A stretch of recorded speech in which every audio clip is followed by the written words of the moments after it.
Buenos días, vamos a empezar a hablar de valvulopatías mitrales en este pequeño curso que tenemos sobre patología valvular. Sin más preámbulos, vamos a empezar con la eyección del ventrículo izquierdo, a donde las sigmoideas, tanto aórticas y pulmonares, están abiertas, como la mitral y la tricúspide están cerradas. En el llenado ventricular tenemos un ciclo inverso. Esto se representa a través del electrocardiograma, que tenemos una sístole que transcurre onomatopéyicamente sobre el primer y segundo ruido, y del segundo ruido hacia el primer ruido la diástole, que va desde el inicio del QRS hasta el final de la onda T. Vamos a hablar de válvula mitral básicamente y conceptualizar que la válvula mitral, el nombre viene de la mitra que utilizan para el Papa, en este caso, para representar la morfología de por qué se llama válvula mitral. Pero lo más importante de esta charla, breve charla que vamos a tener sobre valvulopatía mitral, es entender que el aparato valvular mitral consta de 6 partes, que cualquiera de ellas puede afectarse y no hay una más importante que otra para generar patogenia. Cualquiera de las 6 componentes que tiene la válvula mitral puede estar afectado, y uno de esos componentes o la conjunción de varios de estos componentes pueden llegar a afectarse y ahí generar la patología mitral. Esto es muy importante que ustedes en esta etapa formativa lo puedan conceptualizar, porque eso hace que la válvula mitral sea una bolsa de patología, una patología en la cual consta de varias etiologías que pueden generarse a través de la afección de cualquiera de sus 6 componentes. Y ellos son los velos, que son estos, tenemos un velo anterior y un velo posterior, los músculos, perdón, las cuerdas tendinosas que insertan desde esos velos hacia los músculos papilares, los músculos papilares, la aurícula izquierda y el ventrículo izquierdo. Y en esta etapa inicial ustedes tienen que entender que si la aurícula o el ventrículo está afectado, se va a deformar la anatomía y va a generar patología, en este caso insuficiencia. Si hay una rotura de cuerdas, va a generar la misma patología. Si hay una afectación de los velos, va a generar patología. Si el anillo mitral está afectado, que es uno de los 6 componentes que me olvidé de mencionar, está dilatado, va a generar insuficiencia mitral, que se llama auricular. Entonces, este es el concepto más importante que se tienen que llevar sobre la válvula mitral. Vamos a hablar brevemente sobre estenosis mitral. La causa casi excluyente de estenosis mitral que van a ver en su carrera y después, posteriormente, cuando empiecen a ejercer, es la estenosis mitral de causa reumática. La segunda causa es la calcificación valvular, fundamentalmente por la calcificación del velo menor, pero lo van a ver en una menor cantidad de pacientes, y tal vez es un tema algo más complejo que estaría bueno separarlos en este contexto. La causa que vamos a analizar es la reumática. Saben que la fiebre reumática es una entidad, es una enfermedad generada por el estreptococo hemolítico que genera una afectación sistémica que afecta el corazón, entre los órganos que afecta. La Seguí, que fue uno de los primeros que describió esta patología, decía una frase que nos va a marcar en nuestra carrera cuando veamos este grupo paciente: que lame las articulaciones y muerde el corazón. No genera una noxa primaria afectación sobre las articulaciones, genera dolor articular, pero probablemente no vaya a dejar secuelas importantes, pero sí puede dejar secuelas sobre el corazón. Los criterios para hacer diagnóstico a través de la noción de infección, obviamente a través del estreptococo, como ya habrán estudiado en la carrera en fisiopatología, es a través de este germen que tiene afectación, y puede dar carditis, fundamentalmente afectación valvular mitral o de la válvula aórtica, principalmente mitral, artritis, como ya dijimos, da una inflamación, nódulos subcutáneos, puede dar corea, como ya lo habrán estudiado, como afectación del sistema nervioso central, y afectación cutánea como eritema nodoso. A nivel de la válvula cardíaca, lo que genera es, básicamente, para que ustedes puedan conceptualizar, y este esquema lo refleja perfectamente, fusión comisural. Se afecta a través de micronódulos de inflamación, desinflamación, inflamación, desinflamación y posterior fibrosis, nódulos que van a depositarse y generar a nivel de las comisuras, y eso va a generar que se vaya a formar fusión de las comisuras. La válvula habitualmente abriría así, y en este caso va a abrir mucho más restringido, como una boquita. ¿Por qué? Porque no consigue expandir, porque hay fusión de las comisuras antero, posterior y posterolateral de la válvula mitral. Entonces, al afectar las comisuras, va a dar predominantemente estenosis, y cuando no puedan tampoco abrir correctamente, va a generar insuficiencia. La estenosis mitral, la causa prevalente, dijimos que era la estenosis generada por carditis reumática, pero fundamentalmente afecta solamente la válvula, y ese es un punto que vamos a ver a continuación, y es pura, o sea, afecta básicamente la válvula mitral, pero también puede afectar otras valvulopatías, como por ejemplo la válvula aórtica. La mayor parte de los casos en mujeres aparecen entre los 30 y 40 años de edad aproximadamente, con una latencia de 20 años, y en un 40% de los casos la lesión valvular es mixta, o sea, se acompaña de insuficiencia coadyuvante. Y en el 2/3 de los casos se acompaña de valvulopatía aórtica coadyuvante. Entonces es una enfermedad de la válvula en sí, y es por fusión comisural. Si vamos a la fisiopatología, saliendo de la etiopatogenia, la válvula mitral tiene un orificio que va aproximadamente entre 4 y 6 centímetros cuadrados, o sea, una reducción del área valvular va a generar estenosis. Pero para que sea hemodinámicamente significativa y haya síntomas, el orificio valvular tiene que reducirse a menos de 2 centímetros cuadrados. Y ahí se definen las válvulas mitrales. ¿Por qué? Porque cuando hay un orificio, la estenosis mitral, perdón, cuando hay un orificio menor a 2 centímetros cuadrados, esto quiere decir que se pueden generar síntomas, y a partir de ahí se define estenosis mitral. Es leve entre 1,5 y 2, y es moderada a severa cuando es menor a 1,5, y así lo dice la nueva clasificación, que cuando es menor a 1,5, antigua hasta el año 2014 se consideraba moderada, pero ahora se sabe que se considera, perdón, que es severa. ¿Por qué? Porque la válvula mitral, y vamos a ver este esquema, a través de se genera una estenosis, obviamente a nivel de la válvula. Se va a generar un gradiente de obstrucción, un gradiente a través de la válvula auriculoventricular, y se va a acumular sangre para atrás, hacia la aurícula izquierda.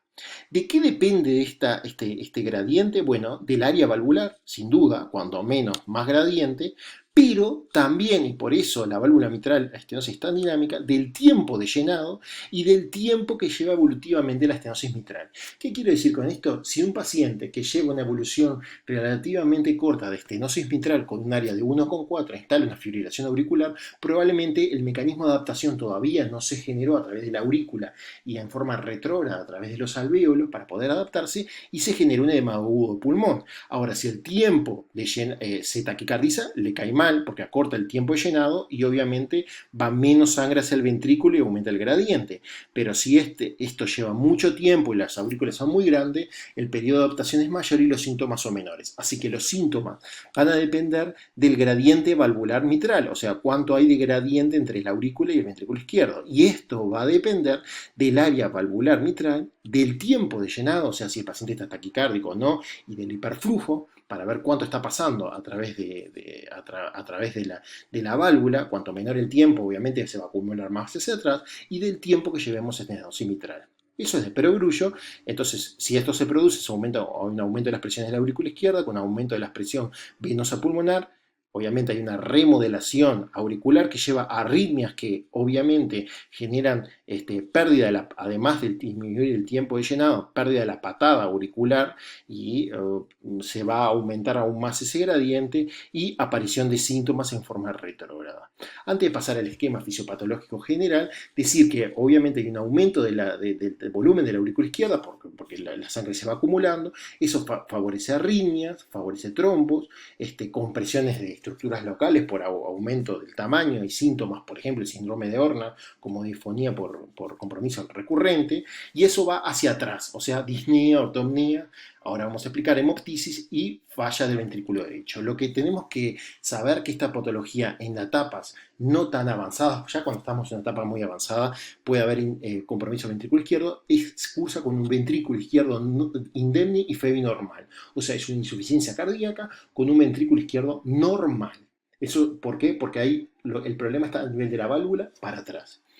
Manteniendo este concepto y este hermoso esquema fisiopatológico que me aportó el profesor Pablo Álvarez, obviamente acá está el problema, acá hay una estenosis. Y como hay aumento de gradiente, si él no llega a pasar toda la sangre, se va a acumular acá. Esto va a generar estasis con la formación de trombos y remodelación de la aurícula, y depende de lo agudo o no agudo que tenga, cuanto más agudo, peor, se va a generar líquido a nivel de los alvéolos por edema, por rebasación, por aumento de la presión de la aurícula izquierda, rebasación del flujo hacia atrás. Esto va a generar, si genera edema intersticial primero y después alveolar que se llena de líquido, hay aumento de los receptores J, eso aumenta, obviamente el organismo reconoce eso, aumenta la frecuencia respiratoria, que es la percepción de la disnea, perdón, la percepción de la disnea, la percepción de la falta de aire que se define disnea, y posteriormente esto sigue para atrás y hay una extravasación a través de los alvéolos que irrigan esto, las arteriolas que irrigan esto y generan hemoptisis porque se rompen por aumento de la presión, y esto va en forma retrógrada hacia las cavidades derechas. Entonces se genera estasis por rémora en el gran circuito, que es el circuito venoso, que primero el ventrículo derecho, hígado y todo el sistema de miembros inferiores, retorno venoso sistémico, que queda congestionado. ¿Por qué? Porque el problema nació acá y va hacia atrás, hacia los alvéolos, edema pulmonar, hemoptisis, y posteriormente en la etapa evolutiva falla el ventrículo derecho. El ventrículo izquierdo en principio quedará indemne en las primeras etapas. Eso obviamente va a explicar los síntomas del paciente. Cuando un paciente tiene estenosis mitral, tiene disnea, tiene hemoptisis, por lo que ya explicamos, tiene palpitaciones por las arritmias, por el remodelado de la aurícula izquierda, y insuficiencia cardíaca derecha asociada. Cuando llega a esto e hipertensión pulmonar, estamos en una etapa evolutiva muy importante y de mal pronóstico al paciente. La auscultación de este grupo de pacientes, obviamente, como dijimos, va a ser la estenosis mitral por la etapa en diástole. Vamos a tener el punto mitral, como ya sabemos, ese a nivel del cuarto o quinto espacio, según la remodelación que tenga, pero del paciente. 1, 2, 3, 4, 5, a través de la línea axilar media. Este va a ser el punto mitral. El punto tricuspidio es paraesternal. Y si tenemos que...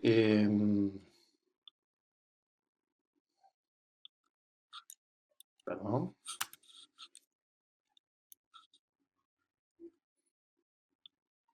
Si tenemos que valorar la auscultación de este grupo de pacientes, sabemos que vamos a tener un chasquido de apertura generado después del segundo ruido, o sea, entre el segundo y el primer ruido, generado por la fusión comisural que genera esa onomatopeya característica que le llamamos chasquido de apertura, y después el soplo, que es el rolido diastólico, obviamente es un soplo diastólico, crecente, increcente, que se llama, que llega hasta el primer ruido, y evolutivamente es el segundo ruido, chasquido de apertura y rolido diastólico.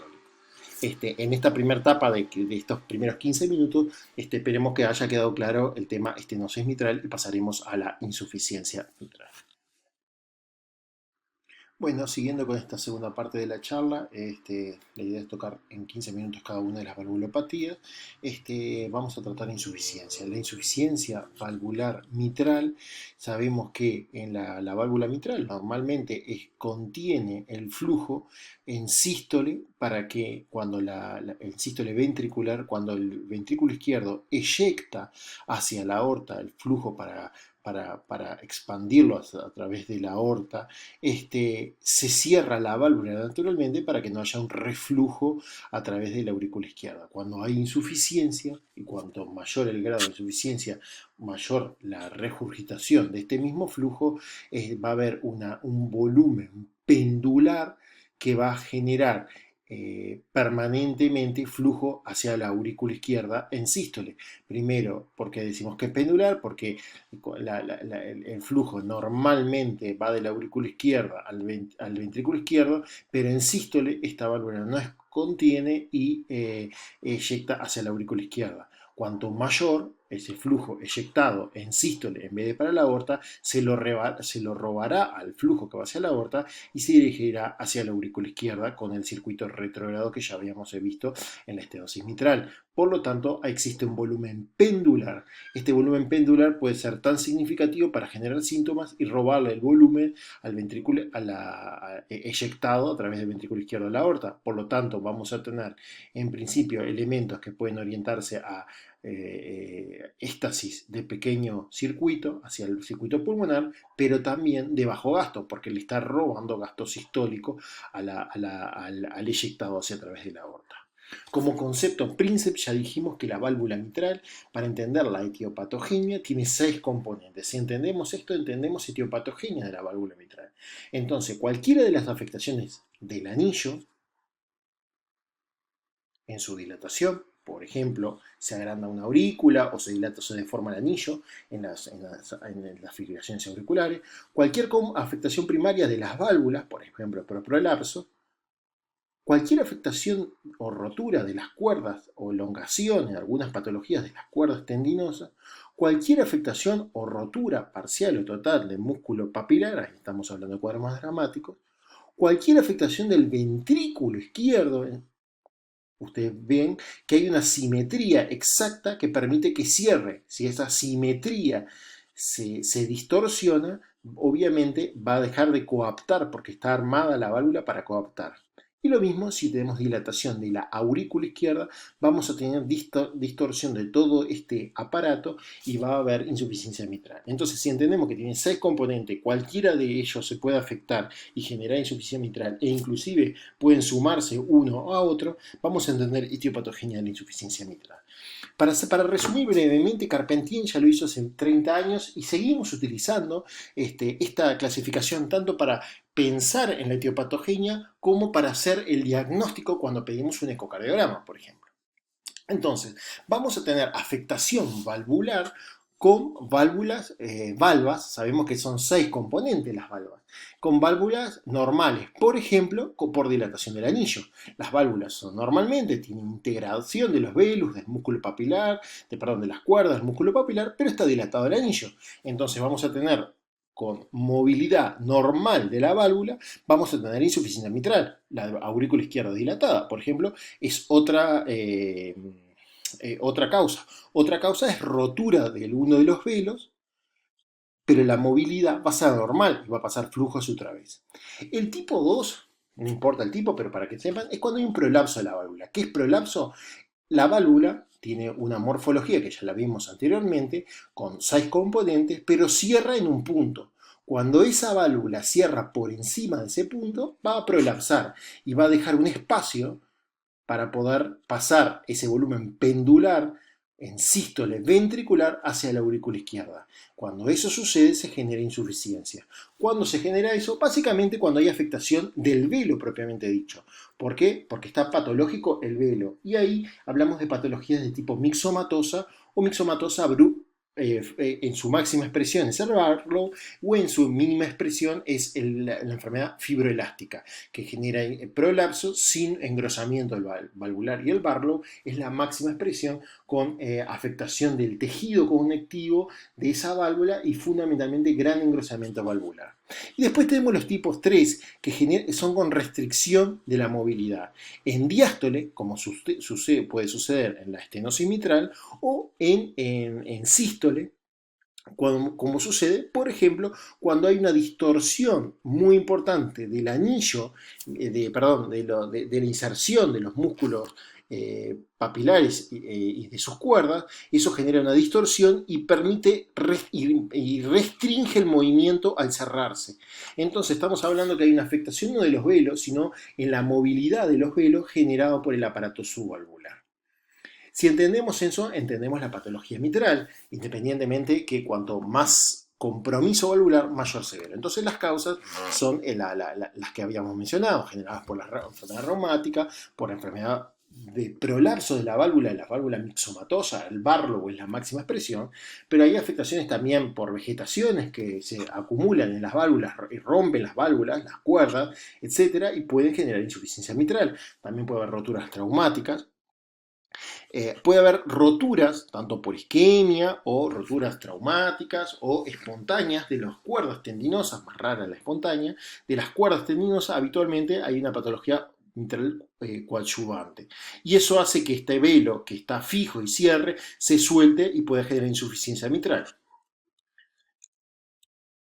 Este es un elemento muy importante en la enfermedad coronaria, por ejemplo, el velo mitral menor, que es irrigado por la cara inferior, que tiene una única irrigación, puede tener una gran necrosis y este músculo papilar no tenemos que llegar a la rotura, pero está distorsionado en su movimiento y genera una retracción que nosotros llamamos tethering. Pero independientemente, hablando conceptualmente, esto está retraído hacia atrás y obviamente si esto está retraído no va a haber punto de coaptación y va a pasar el volumen regurgitante. Lo mismo pasa en las cardiopatías dilatadas. Habitualmente el punto de cooptación es este, pero si está muy dilatado, el punto de cooptación va a estar muy lejano. ¿Por qué? Porque no van a conseguir cerrar, porque el ventrículo izquierdo está dilatado. Esa falta de coaptación generada por una carpa que se genera, no permite cooptar, va a generar insuficiencia mitral. Cabe decir que antes de profundizar en este mecanismo, que ustedes lo van a ver muy frecuentemente, la insuficiencia mitral puede ser aguda en todo este contexto o crónica. Si es aguda, principalmente va a ser por compromiso del músculo papilar o rotura de las cuerdas que se rompen ampliamente y el flujo va a pasar en el mismo periodo de tiempo a pasar a una aurícula izquierda y un mecanismo que no está adaptado como para que reciba toda esa sangre y va a generar un edema agudo pulmón y una sintomatología muy aguda. En las insuficiencias mitrales crónicas, que son las más frecuentes generadas por afectación de los velos, porque está dilatado, porque hay una cardiopatía isquémica con necrosis de la pared inferior y eso hace que el músculo papilar posterior inferior esté retraído, lógicamente esto va a llevar un periodo mucho mayor de tiempo y van a haber insuficiencias mitrales crónicas. En la insuficiencia mitral crónica generada por dilatación del anillo, lo que hay es lo que explica exactamente esta slide, que normalmente sabemos que la válvula mitral tiene los velos, las cuerdas de los músculos papilares y el ventrículo indemne. Si hay una dilatación del ventrículo izquierdo, como se ve claramente por diferentes causas, no tiene por qué ser isquémica, puede ser cualquier etiología, hay un distanciamiento de los velos papilares. Van a ver que lo que van a leer en los libros de fisiopatología, hay una alteración en las fuerzas de tracción y lo que va a haber un distanciamiento entre ellas y el cierre va a estar mucho más apical, el cierre que debe ser acá va a ser acá abajo. Obviamente, como esto no estaba preparado para esta circunstancia, va a haber un déficit de coaptación generado por las líneas de cierre, por las fuerzas de cierre que lo hacen mucho más, que lo retraen mucho más tardíamente. Eso genera una insuficiencia mitral secundaria que a la dilatación del ventrículo izquierdo y a la que se llaman tethering forceps, o sea, a la modificación de la fuerza de tironeamiento. Entonces, esto debería cerrar acá y cierra acá, como no le da para cerrar porque el espacio está aumentado, este espacio aumentado genera que haya una insuficiencia mitral. Y eso es lo que se llama insuficiencia mitral secundaria a enfermedades del músculo cardíaco. Resumiendo, entonces, si podemos conceptualizar, primero decimos que la insuficiencia mitral es aguda o crónica. Las agudas habitualmente por rotura de la cuerda tendinosa o del músculo papilar secundario a un infarto u alguna anoxia traumática o valvulopatía predisponente con cuerdas laxas que se pueden romper. Las crónicas habitualmente son por enfermedad primaria, por ejemplo, enfermedad por endocarditis, por enfermedad mixomatosa, por degeneración de las válvulas, puede haber degeneración de los velos por endocarditis, por fiebre reumática, por otras enfermedades menos frecuentes, puede haber una distorsión del anillo de estar dilatado y obviamente hay un déficit de coaptación, o pueden ser secundarias a una dilatación del músculo con alteración de las fuerzas de cierre, y obviamente la cooptación es mucho más apical y eso va a generar un déficit de cooptación porque esto está preparado para cerrar acá, no acá abajo, y o alteración en el cierre generado por isquemia miocárdica. Ustedes ven si tienen este músculo que está enfermo, esto va a generar una retracción a este lado y esta válvula no va a poder cerrar. Y así cerramos la etiopatogenia de la insuficiencia mitral. Es muy conceptual en cuanto al desarrollo. Lo primero que tienen que entender es que tiene 6 componentes y cualquiera de esos 6 componentes puede estar afectado.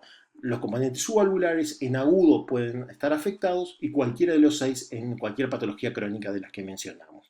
Para terminar con la fisiopatología, se sobreentiende de esto que si hay un volumen pendular significativo, en vez de expulsar hacia la aorta, va hacia el ventrículo, hacia la aurícula, del ventrículo hacia la aurícula, eso genera un volumen pendular continuo que va a generar 2 sintomatologías. Una sintomatología retrógrada. Este flujo va a ir hacia atrás, va a explicar lo que se explica por lo que dijimos en la estenosis mitral, reflujo valvular, edema intersticial, edema alveolar, disnea por aumento de los receptores J que estimulan el tallo encefálico, y después falla retrógrada por compromiso del ventrículo derecho e hipertensión pulmonar coadyuvante. Pero también puede dar afectación de bajo gasto, porque este volumen que va hacia atrás se lo está robando al resto del sistema. Entonces, cuanto mayor insuficiencia mitral, va a haber mayor signos de bajo gasto. Los signos de bajo gasto van a también predominar. Por eso la sintomatología va a ser disnea por esta misma causa, la ortopnea, que es un tipo de disnea de decúbito vinculado al ortotatismo, que ustedes ya habrán estudiado. La reducción de la tolerancia al ejercicio está generado por doble mecanismo, por la propia falla retrógrada y por elementos de bajo gasto, lo mismo que el cansancio, etc. Y después encontramos la falla del ventrículo derecho en etapas más avanzadas. En cuanto a los signos, bueno, básicamente lo que vamos a encontrar es un soplo sistólico, que depende si respeta o no respeta el primer ruido, la etiología del mismo y el componente si afecta cuál de los 6 componentes que habíamos dicho. Para que puedan resumir, si afecta el componente básicamente valvar, el primer ruido va a estar comprometido. Si eso no sucede, el primer ruido va a estar indemne. Pero hay variaciones y ustedes en los libros de semiología lo pueden estudiar perfectamente según la diferenciación del soplo sistólico. Es un soplo que caracteriza regurgitante, holodinámico, holosistólico e isodinámico. Pansistólico, suave, sibilante, y obviamente, como habíamos explicado, se afecta la auscultación máxima es sobre el ápex. Y la irradiación va a depender si está comprometido el velo anterior o el velo posterior y la dirección del flujo en tal sentido. Entonces, los signos son el soplo sistólico, los signos cardinales, obviamente el impulso apical cuando uno lo desplaza lateralmente vinculado a esa enomatopeya, el tercer ruido que aparece en cualquier contexto de insuficiencia cardíaca que ustedes ya habrán estudiado, vinculado en este caso a la patología mitral, y presiones de retrógradas del gran circuito como es la falla del ventrículo derecho. Espero que en este esquema ustedes puedan repasar toda la fisiopatología de la insuficiencia mitral. Es un esquema clásico, pero que tiene absoluta vigencia. Ustedes tienen que saber que nada de esto funciona si ustedes no estudian. Estudien muchísimo, ausculten muchísimo y cualquier cosa se apoyan en la bibliografía que les dan sus docentes. Yo recomiendo el Tratado de Cardiología, los libros de semiología y yo soy el profesor adjunto y cualquier cosa estoy a la orden con este mail.